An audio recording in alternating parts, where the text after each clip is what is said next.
Hello, and thanks so much for joining us. I'm Mike Walter in Washington, D.C. It's being called the biggest leak in history. 11.5 million files, dubbed the Panama Papers, detail tax havens often used by the rich and famous. The documents all leaked from one law firm, which has offices around the world. CCTV's Nathan King joins us from the newsroom with more.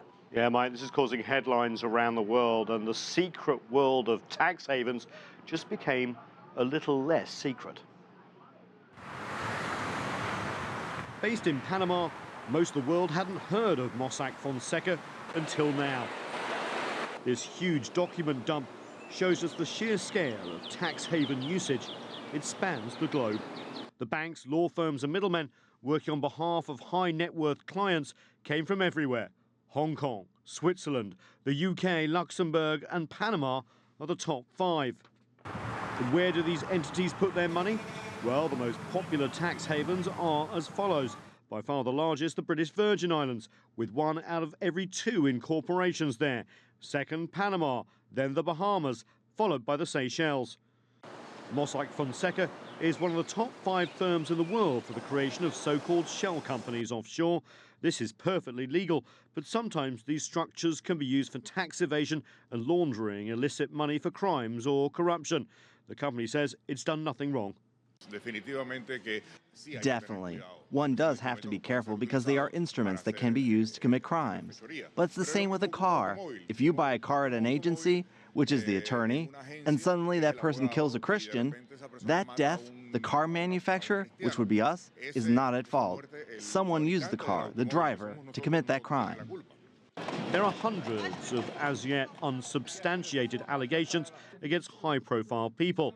Iceland's Prime Minister has been implicated in the documents, and this was the crowd in the capital Reykjavik calling for his resignation. He rejects allegations of any illegal or improper behaviour, but tax experts believe some illegal activity in connection with this leak is inevitable. Well, we need to investigate the individual cases where they've got people holding their money offshore. Some of it will be technically legal. I'm sure some of it won't be. But we need accountability. If you are a rich, powerful individual and you're not paying your taxes by having your money offshore, that is fundamentally unfair. Now, country after country has announced investigations into citizens that may have used these offshore companies illegally.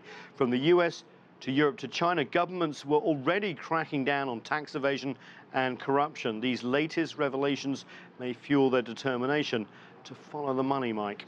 So, Nathan, will this likely lead to any charges, do you think? Well, we'll have to wait and see about charges, but the big question is, will this structure go forward and exist? It's already been under scrutiny. And remember, the company involved is only the 4th or 5th largest in the world. So they're actually a lot higher and more, obviously, tax havens. So the big question is there going to be a lot of pressure from citizens around the world to get their governments to react? The big problem here is actually there's a bit of a global competition when it comes to creating tax havens. They're not just in Panama, they're not just in the Cayman Islands or the UK. In fact, the US has been encouraging tax havens in states like Delaware and Wyoming. They all want other people's money in their countries. So it's going to be very, very difficult to have some sort of global response that legal firms can't take advantage of and move around jurisdictions. All right, Nathan, thanks so much.